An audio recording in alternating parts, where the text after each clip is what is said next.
კორონავირუსის გავრცელებასთან ბრძოლა უსაფრთხოების ზომების გაძლიერებით მიმდინარეობს.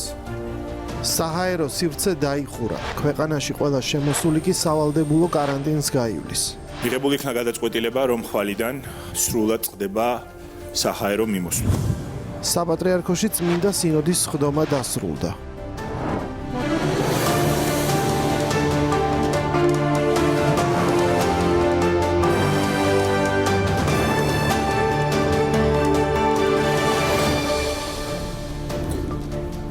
საქართველოში ყოველდღიურად მიმდინარეობს უსაფრთხოების ზომების უფრო და უფრო გაძლიერება. დაიხურა სავაჭრო ობიექტები, ფუნქციონირებს მხოლოდ ის წერტილები, რაც მოსახლეობის ყოველდღიური საჭიროებებისთვისაა აუცილებელი. ჩვენ უწყვეტ რეჟიმში ვადევნებთ თვალყურს სიახლეებს, რომელსაც ვისმენთ მთავრობის ადმინისტრაციიდან, თუ რა ვითარება გვაქვს პანდემიის მართვასთან დაკავშირებით. ეპიცენტრშია ჯანდაცვის სამინისტრო, რომლის პრიორიტეტებსაც ამ ეტაპზე ტესტირების სწრაფად ჩატარება წარმოადგენს. ეს პროცესი მთლიანად სახელმწიფოს მართვის ქვეშ ექცევა და ამ თემის კომერციალიზაცია მიუღებელია. ცენტრალიზებული მართვა დააზღვევს იმ უკონტროლო პროცესს, როდესაც სხვადასხვა ჯურის დაწესებულებები კერძო ტესტების ჩატარებას მოინდომებენ, რაც მოსახლეობის გაზრდილ ინტერესს უკავშირდება. ბევრ ადამიანს სურს, რომ ტესტის მეშვეობით დარწმუნდეს საკუთარ უნებელობაში. ჭარბი ინტერესიდან გამომდინარე ჯანდაცვის მინისტრმა ეკატერინე ტიკარაძემ პროცესის ეფექტურად მართვისთვის ადამიანთა ნაკადები რესპუბლიკური საავადმყოფოს ემერჯენს ცენტრისკენ გადაამისამართა. სრული დატვირთვით მუშაობს სამინისტროს ცხელი ხაზიც, რომელსაც დაუკავშირდება ყველა მოქალაქე, ვისაც აეჭვებს საკუთარი მდგომარეობა და გრძნობს გარკვეულ სიმპტომებს. გაძლიერებულად მუშაობენ სხვა უწყებებიც, შინაგან საქმეთა სამინისტროსა და დაავადებათა კონტროლის ეროვნული ცენტრის ერთობლივი მონიტორინგის შედეგად 19 მარტს თვითიზოლაციის წესების დარღვევის 14 ახალი ფაქტი გამოვლინდა. ამ დროისათვის საკარანტინო ზონებში იძულების წესით ჯამში 151 ადამიანია გადაყვანილი. თავშეყრის მნიშვნელოვან ადგილს წარმოადგენს ტაძრები, სადაც დიდმარხვის პერიოდში მრევლი განსაკუთრებით მატულობს. სახელმწიფოს მიერ გატარებულ ზომებთან ერთად, რომელიც თავშეყრის ადგილების შეზღუდვისკენაა მიმართული, მნიშვნელოვანია საპატრიარქოს პოზიციაც. სწორედ ამ მიზნით დღეს გაიმართა წმინდა სინოდის სხდომა და მის განჩინებას ამ დრომდე ველით. შექმნილ ვითარებასთან დაკავშირებით დღის ქრონიკის ეთერში ჩაგვერთვება პრემიერ-მინისტრის მრჩეველი სოზარ სუბარი. ბატონო სოზარ, მოგესალმებით. პირველ რიგში დღეს ჩვენ მოვისმინეთ რამდენიმე განცხადება და გამოსვლა ბრიფინგის სახით. მნიშვნელოვანია თქვენი კომენტარი. რა შექმნილი ვითარება გვაქვს დღესდღეობით და როგორც გუშინ პრემიერ-მინისტრისგან მოვისმინეთ, არის უსაფრთხოების ზომების განსაკუთრებული გაძლიერება, თუმცა მთავრობა გამოხატავს სრულ მგზავრობას იმ შემთხვევისთვის, თუ კი საჭირო იქნება საგანგებო მდგომარეობაზე გადასვლა. მიგაჩნია თუ არა ეს საკითხი კვლავ დღის წესრიგში და შესაძლოა თუ არა ვიელოდოთ ამ ზომის გატარებას. კიდევ ერთხელ მოგესალმებით. პირველ რიგში ვიტყვი იმას, რომ დაახლოებით 2 კვირის წინ დაგვიდგებოდა შეკავების პროცესის დამთავრება და დაიწყებოდა გავრცელების პროცესი, რო არა ის ზომები, რომლებიც მიღებული იყო მართლა პირველი ზარის შემოკრა, როგორც კი მოხდა, რომ საფრთხე არსებობს გლობალური მასშტაბის და შეიძლება პანდემიაში გადაიზარდოს, ერთ-ერთი პირველი სახელმწიფო იყო საქართველო, რომელმაც მიიღო ზომები და სწორედ ამ ზომების გამო მოხერხდა ის, რომ შეკავების პროცესი გაგრძელდა ძალიან დიდ ხანს. პრაქტიკულად აი უკვე შემდეგი კვირიდან შეიძლება დადგეს ის ეტაპი, რომელიც 2 და შეიძლება 3 კვირის წინაც კი ყოფილიყო, რომლის საფრთხეს შეიძლება გქონოდა და ესეც არ დადგებოდა ალბათ თუ ზოგიერთი ჩვენი მოქალაქე კი უფრო გულისხმობით რომ მოკიდებოდა იმ გაფრთხილებებს, რომლებსაც ყოველდღიურად ვიძლევით, თუმცა მთლიანობაში უნდა ვთქვა, რომ საზოგადოების აბსოლუტური უმრავლესობა ზედმიწევნით ასრულებს იმ გაფრთხილებებს, იმ მოწოდებებს, რომლებიც მოდის ჯანდაცვის სამინისტროდან, სპეციალისტებიდან და რომელიც მოდის საქართველოს მთავრობიდან. თუმცა მიუხედავად ამისა, მაინც ნაბიჯ ხდება გამკარცრება ზომების. აქ რო ვთქვა, რომ იძულებული ვხდებით გავამკაცროთ, ალბათ არასწორი იქნება, იმიტომ რომ იძულებული გავხდით პირველი წამიდანვე, რომ ზოგადად პანდემიის წინააღმდეგ ბრძოლა დაგვეწყო და ეს ხდება ზუსტად გაწერილი გეგმის მიხედვით და ამ გეგმაში ცვლილებები შედის მართლა იმის მიხედვით, აი ყოველი დღე რა ახალ საჭიროებას აჩენს და ეს საჭიროებები ბუნებრივია ყოველდღიურად ახალ-ახალი ჩნდება. გამოცდილებასაც ვიძენთ ჩვენს მთელი მსოფლიოც ერთად და ძალიან ხშირ შემთხვევაში უცხოეთის გამოცდილება და ხშირ შემთხვევაში ძალიან სამწუხარო გამოცდილება ხდება ჩვენთვის მაგალითი იმისთვის, რომ როგორ დავიცვათ, თქვათ ისეთი განვითარებისგან თავი, რომელიც ხედავთ ძალიან ბევრ ქვეყანაში. აი, დღეს გუშინ მაგალითად გამოჩნდა, რომ ის გაიდლაინები, რომელიც ჩვენ მექიმებმა შეიმუშავეს, იყოს აღმოჩნდა სამაგალითო ძალიან ბევრი სხვა ქვეყნისთვის. პირველივე დღეებიდან ხედავდით, რომ ის ნაბიჯები, რომლებსაც ჩვენ ვდგავდით პანდემიის შეკავების ეტაპზე, სამაგალითო ხდებოდა ჩვენი მეზობელი ქვეყნებისთვის, მუდმივი კავშირი არსებობდა ხელისუფლებების შორის და ისინი პირდაპირ უყურებდნენ და ხშირ შემთხვევაში აკოპირებდნენ იმ ნაბიჯებს, რომლებსაც ჩვენ ვდგავდით. ეს თავისთავად ძალიან კარგი თანამშრომლობის მაგალითია, ისევე როგორც ჩვენ ვიყენებთ სხვა ქვეყნის გამოცდილებას და მაგალითებს. ბუნებრივია ასეთ ვითარებაში ჩნდება ძალიან ბევრი კერძო ინიციატივა, აი მაგალითად გუშინაც თქვი ერთ-ერთ ეთერში, ჩემთან ერთი 10-მდე ზარი იყო განხორციელებული, რომ აი მათ აქვთ საშუალება შემოიტანონ სწრაფი ტესტები, თქვა სიცხის გაზომვის აპარატები, ეს ხელოვნური სუნთქვის აპარატები, იაფად, სწრაფად და მე აღმოჩნდა რომ ზოგიერთმა არა იმათ ვინც ჩემთან დარეკეს, მაგრამ ასეთი დამრეკავი ბევრგან იყო განცხადებების გააკეთეს თითქოს ხელისუფლება აი მათ აქვთ კარგი წინადადება და რაღაც ნაბიჯებს არ დგამს, ეს რა თქმა უნდა არ არის სწორი. მესმის რომ ეხლა შეიძლება ვიღაცამ მოინდომა უცებ ბიზნესის გაკეთება, ვიღაცას ძალიან კეთილი სურვილებიც ამოძრავებს, მაგრამ სახელმწიფოს არ აქვს, ზოგჯერ შეიძლება ეს ორივე ერთად იყოს, მაგრამ სახელმწიფოს არ აქვს არანაირი უფლება ყოველი დეტალის გადამოწმების გარეშე მიიღოს გადაწყვეტილება და ჩვენი მიზანი არის რომ ნებისმიერი ტესტი, ნებისმიერი შემოწმება იყოს არა მხოლოდ სწრაფი, არამედ ეფექტური, ზუსტი და რომელიც ეჭვს არ იწვევს, იმიტომ რომ ერთ ადამიანზეც რო დავუშვათ, რომ ეს ადამიანი არის ჯანმრთელი და ის გავიდეს გარეთ და თამამად იაროს ხალხში, იმიტომ რომ მას არანაირი ვირუსი არ აქვს, წარმოგვიდგენია რომ ეს ერთი ადამიანი შეიძლება გახდეს ამ პანდემიის საქართველოში გადმოტანისა და ლოკალური აფეთქების მიზეზი. ამიტომაც არის რომ მართლა აწუნდაწუნვა ხდება ყოველი დეტალის, ყოველი წინადადების და მხოლოდ ამის შემდეგ მიიღება გადაწყვეტილებები. თუ არსებობს გარკვეული პროგნოზი, რამდენხან შეიძლება გაგრძელდეს აი დღეს არსებულ, მაგალითად დღეს არსებულ საგანგებო რეჟიმში ცხოვრება, მიუხედავად მით უმეტეს თუ არც საგანგებო მდგომარეობა არ გამოცხადა. ჩვენ ხო გვესმის, რომ საგანგებო მდგომარეობის გამოცხადება დაუკავშირდება მხოლოდ და მხოლოდ უფრო გამკაცრებულ რეჟიმს, რომ ადამიანებმა პრაქტიკულად მაქსიმალურად მოახდინონ იზოლირება სოციუმისგან და პრაქტიკულად მთელ ქვეყანაში იყოს საკარანტინო რეჟიმი, რაც უზრუნველყოფს იმას, რომ დაავადებულები თუ არსებობენ ესეთი ღიად თავის გამოვლინდნენ, დანარჩენმა ადამიანებმა კი გაიარონ ეს რეჟიმი და მოხდეს პრაქტიკულად ამ გავრცელების აღმოფხვრა. ამის მიუხედავად, თუ კი ეს არ გამოცხადდა, მაშინ რამდენი ხანი შეიძლება ჩვენ ველოდეთ არსებული რეჟიმის გაგრძელებას, იმიტომ რომ ეკონომიკურად ქვეყანას ისევე როგორც პრინციპში მთელ მსოფლიოს ეს საკმაოდ ძვირი უჯდება მსგავს რეჟიმში ცხოვრება. საგანგებო რეჟიმში უკვე ჩვენ ვცხოვრობთ და ბუნებრივია ეს ურტყამს ყოველდღურად ადამიანების ცხოვრებას, ურტყამს ბიზნესს, თუმცა საგანგებო მდგომარეობის გამოცხადებამდე დღეს არ მივსულვართ, თუმცა რა თქმა უნდა არ გამოვრიცხავთ, რომ ამის გამოცხადება საჭირო გახდეს თუნდაც არ ვიცი 24 საათში, 48 საათში.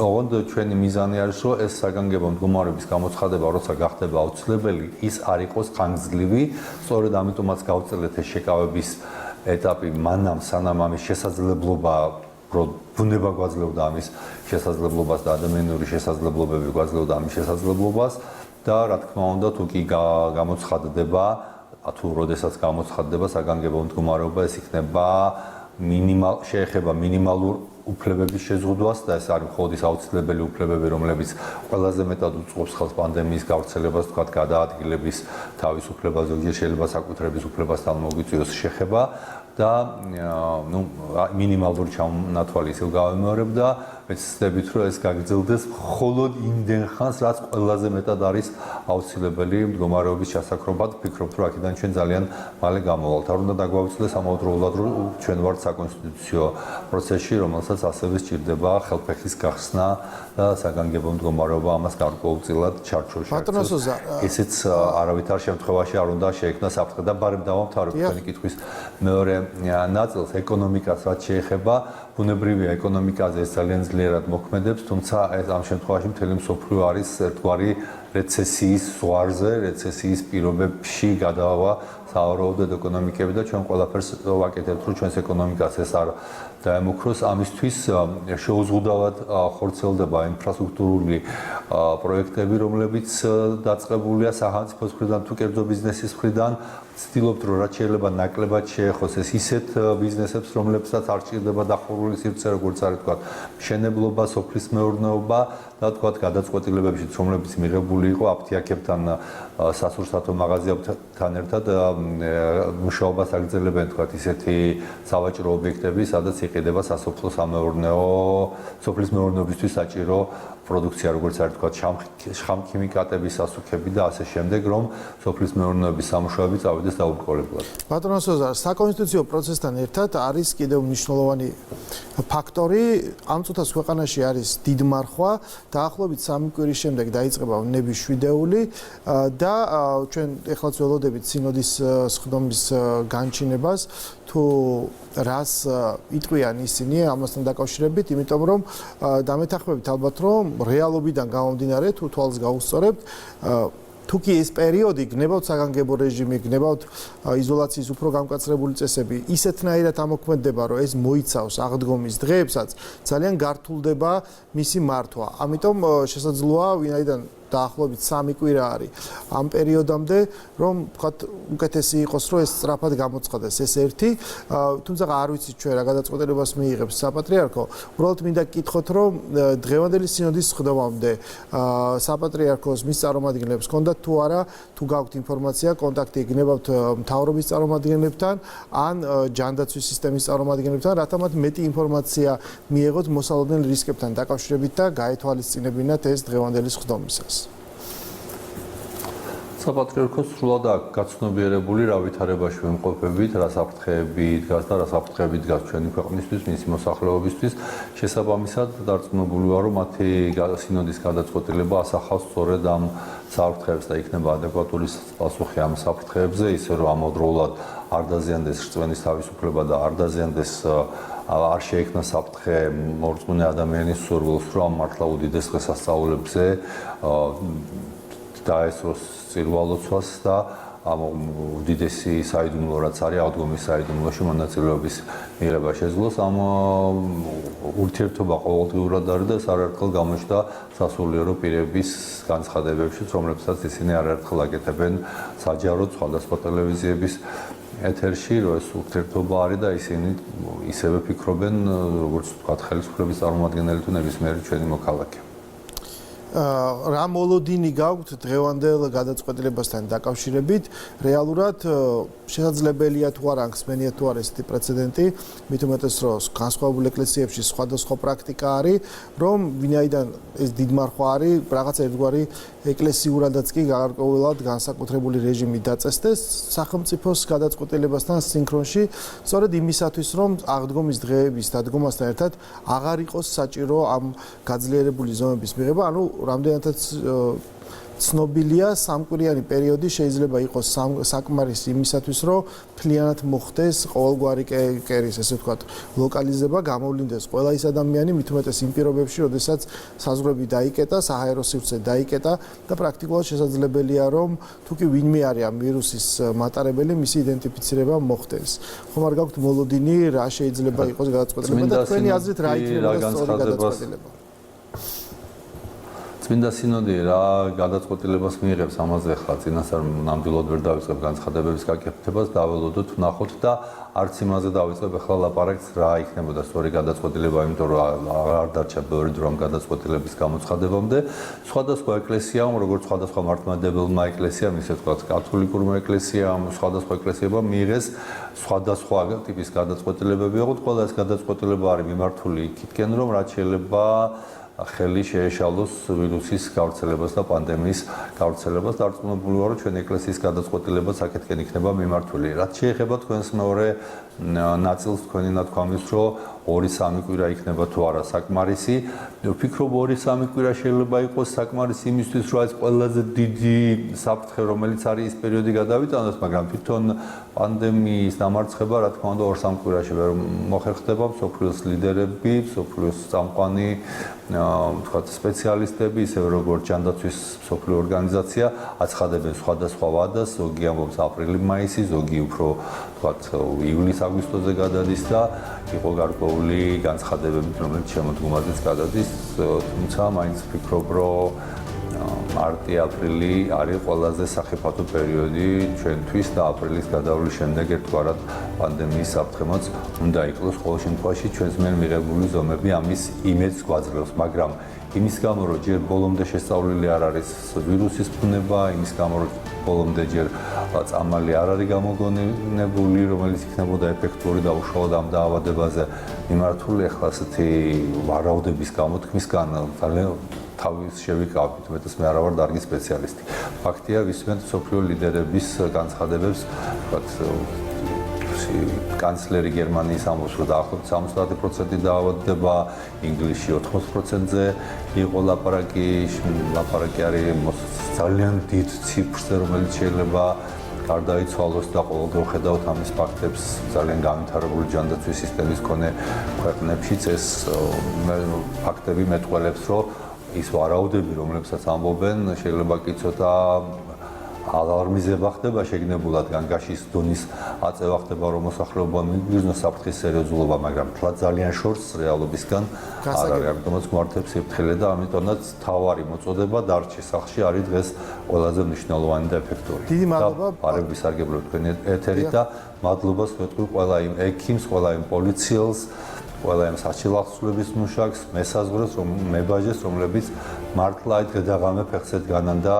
ასრულებენ თავის საქმეს, რა ვიცი, ყოველგვარი დაბრკოლების გარეშე და უშიშრად უყურებენ საფრთხეს თვალებში. დიდი მადლობა ბატონო სოზარ ჩართვისთვის. გედიას ასევე თქვენ გეტყვით დიდ მადლობას. ჩვენ ასევე აკეთებთ თქვენ საქმეს. იმედის საინფორმაციო გამოშვებები აგრძელებენ მუშაობას ინტენსიურ რეჟიმში. პირველ რიგში ჩვენ ველოდებით წმინდა სინოდის განჩინებას, ასევე სხვა სიახლეებს. დღის ქრონიკა კი დღეს ამით დასრულებულია და ჩვენ ეთერში დავბრუნდებით ორ შაბათს. ნახვამდის.